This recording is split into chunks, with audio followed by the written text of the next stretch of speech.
Well, hello and welcome to the first episode of Layout 123, and today we're going to be looking at the Class 42 by Hornby.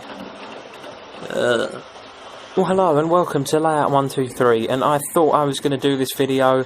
This is another review of the Class 43 125 by Hornby, and the reason I'm doing this is because the first one was absolute rubbish. I watched it back the other day and I thought how far Layout 123 has moved on since that beginning video. The camera is going like that all the time. I'm shaking all over the place in my hands, and I thought it's about time I did a proper review of this loco, showing you the best bits about it and some of the worst bits about it. And I think there's no better way to start off than by actually looking at the loco itself. We'll ignore the box for now.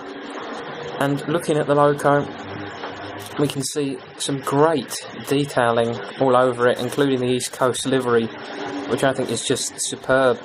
On the top we've got this grille, fan, whatever you want to call it, along with a lot more extra detailing, which is something I didn't talk about in my first review of this. On the underneath, as you can see, there's not a great deal of detail, but what there is rather annoying, and I will get to that in a little while, as to why that is very, very annoying. The dummy end is a lot lighter, and it's also got more detailing. You can see straight through the dummy end, where the idea is that the grille is there. On the side we've got the writing and the doors as well, to a set of passenger seats. And all in all, it's just an absolutely brilliant model, this one. This is one of the best models I think money can buy, and I don't use that term very often.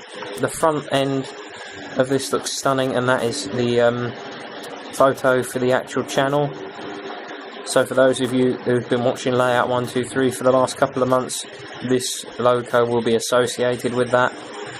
The reason I picked this logo, it was pretty much by chance. I happened to be thinking of doing a review of something like this, and then by chance I just decided to do it, which was completely different really. I'd never really thought or considered doing this, but oh well, what the hell, thought I'd give it a go. And now let's have a look at the box, because I know there's people out there who love the boxes of that sort of stuff. And just to point out that this model is a Model Zone exclusive, so that's something for all the people out there who like Model Zone exclusive things. I know I certainly do. It's a diesel locomotive, and I'm not really sure what the lion thing is all about, but I know that that means it's quite high quality. Well, that's the assumption I'm going on anyway. The box artwork is absolutely amazing, just looking at that, and then when you turn it over to that side, you're getting a great look at what this train is going to look like. I haven't got any coaches for it at the moment, and these are something I'm going to look at getting, but because it being a Model Zone exclusive, they are quite hard to get their hands on. But one day we'll find them, one day we'll get them definitely. But now back to the train itself, and I just think it's absolutely stunning. There's directional lighting in the front parts of the dummy and the real train, along with a much better coupling system. It's just the standard tension lock coupling, which is so frustrating on the 125 from Bachmann, which is something I'm going to expose in my review of that. I mean, it's one of the worst designs I think I've ever seen. And Bachmann, it would be so much better if you actually put some spares in. If you put, say, some of the little connecting rods in as spares as well, people wouldn't be as angry. The underneath, I have spoken about, the detailing is quite annoying. These bits clip on the tracks and that sort of thing, and they get caught up in, sometimes when the bogie turns they might get a bit stuck up in that, but all in all they're not too bad really. It's driven from a motor, a bit like most of the modern Helgen stuff, where you got the motor in the middle and the two drive thingies. Oh dear. That's why you should always think about what you're going to say before you say it.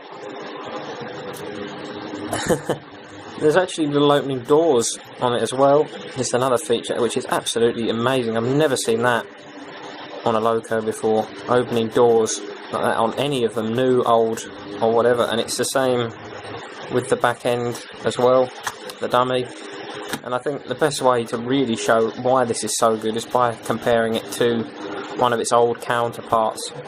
And next to it we've got what I would call the classic 125, which is nice, don't get me wrong, only driven from the back end. Tension lock coupling is, well, not really a tension lock. You can't just couple these two together. Because of that, you have to have some passenger coaches. And it doesn't have the power. This has sheer power that this doesn't. And I certainly think the positives of this outweigh the negatives by an absolute country mile.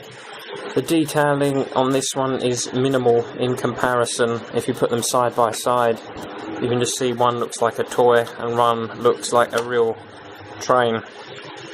And there are probably some pretty hardcore 125 fans who I'll put off of subscribing to that 123 ever again. But let's face it, this is the fact, and this is the thing there, the handrails are painted on this, and you can just run your hand across them. On this, there actually are proper handrails. I mean, no, it's small things, but these small things add up and certainly make a difference. The windscreen wiper is actually attached, whereas on these, it's not at all. There's no windscreen wiper or anything, which is something that also is a huge difference for me. I mean, I know it's probably not much to you guys, but I don't know, I always like that sort of style and finesse about locos when they do put all of the features on properly and when it's done right. And I think you've heard me yatter on for far too long about this loco. I didn't really talk a lot about the loco as a whole when I did the review of it, which is why I feel it's very important now that I just show you it running around the layout and give you my final thought on it. So thanks very much guys, and thank you all for subscribing, and a big thank to Aid Paulman, who sorry about that mate, who did a little tribute video to me, so thank you very much for that, and I'm going to do something for you in return mate. So thank you very much, and thanks to everybody. Enjoy the rest of the video.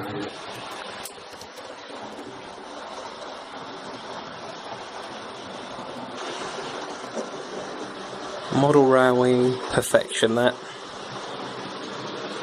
If you see one, I certainly think you should buy one guys. And they're very rare at the moment, as far as I know. There's not many of them around, with it being a Model Zone exclusive. So if you do find one, definitely get it. Look how smooth that motor is.